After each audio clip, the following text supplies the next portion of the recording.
And what's the future of the online gaming industry? Where's it all going? Okay, I actually put together a panel today called The Great MMO Hope. So we had some industry leaders come in to talk about the future of MMOs. So we had people coming in from Funcom who did Age of Conan. We had the BioWare guys here to talk about Star Wars, etc. And really talking about where MMOs are going, because we've had some struggles.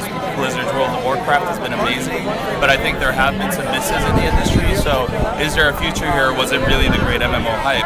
I think what the panel did today was really prove that it isn't a hype. There really is a hope there, and there's a lot of things happening in our space right now that are going to make this market truly massive. I mean, if you look at it from one angle, you've got the Club Penguin generation that's growing up, that's really been born wired.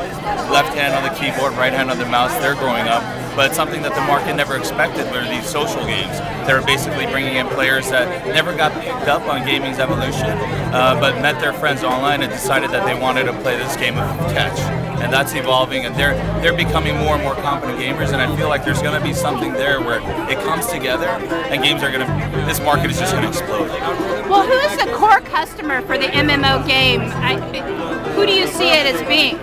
Well, I think the core customer is somebody that just wants to have an interactive experience online and play with their friends, and it's just taken a lot of time. People aren't used to it, but there is a generation that's growing up and embracing this. And once you're in it, the key takeaway there is that you're not going to stop playing these games.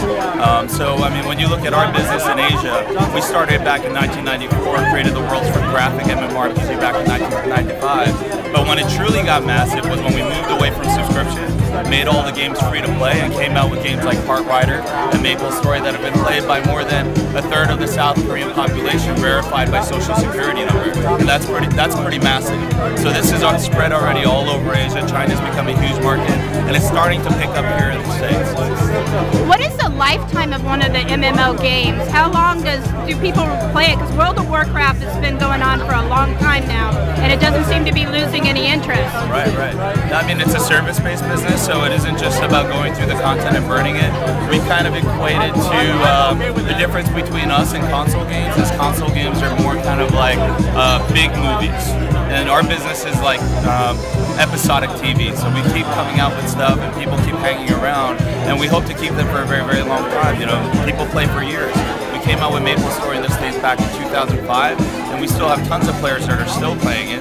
That game that I was talking about, Kingdom of the Winds, the first graphic MMORPG that came out in 1995, we're still servicing that in Korea today, and it's over 10 years old.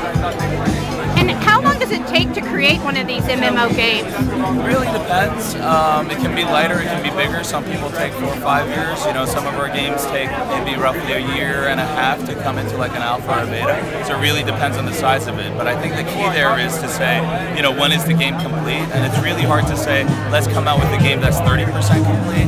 So if you look at some of these games that have been in service for 5 years, was it only 20% complete when it first came out? And is there any particularly hot genre that attracts players in the MMO area that's gaining traction right now? Well, I think it's all about genre, right? So right now we've had a lot of games that were focused really on fantasy, but we've got to kind of expand that because not everybody's into elves and dwarves and orcs. So coming out with more games that are really going to be different types of genre, maybe the vampire genre space, maybe you know, this pop culture horror, or maybe not even just that, maybe racing games. So it's about bringing a lot of different things that maybe more mass consumers might be interested in. It's also probably like in terms of how the game plays. So instead of just click targeting and role playing, what our company's starting to bet on is the action essence of the game. So MMORPGs are great, but to bring people into MMORPGs, that sounds very complex, might be to actually sell it as an action game. So one of our giant games right now called Dungeon Fighter Online, which is the biggest online game in the world, is this old school arcade style game where it's like you're mashing buttons and it feels like you're playing at the arcade, which is a lot more accessible than some of these games that feel more complex for somebody that hasn't played a game like this before. Okay, and is there anything else you'd like to add or make a point of that I haven't asked you about? No, I think the future is looking really bright, and I hope that people can look at our company Nexon and look to us in the next couple of years. I think we're going to be making some big waves. And where can they go to find more information? What's the URL? Our URL right now is nexon.net. Soon, sometime this summer probably, we'll be changing our service brand to blockparty.com. So that's going to be very, very interesting. It's a commitment to the market, and we're actually creating a social network around all of our games to really create that a thicker social fabric so that our players can have more fun.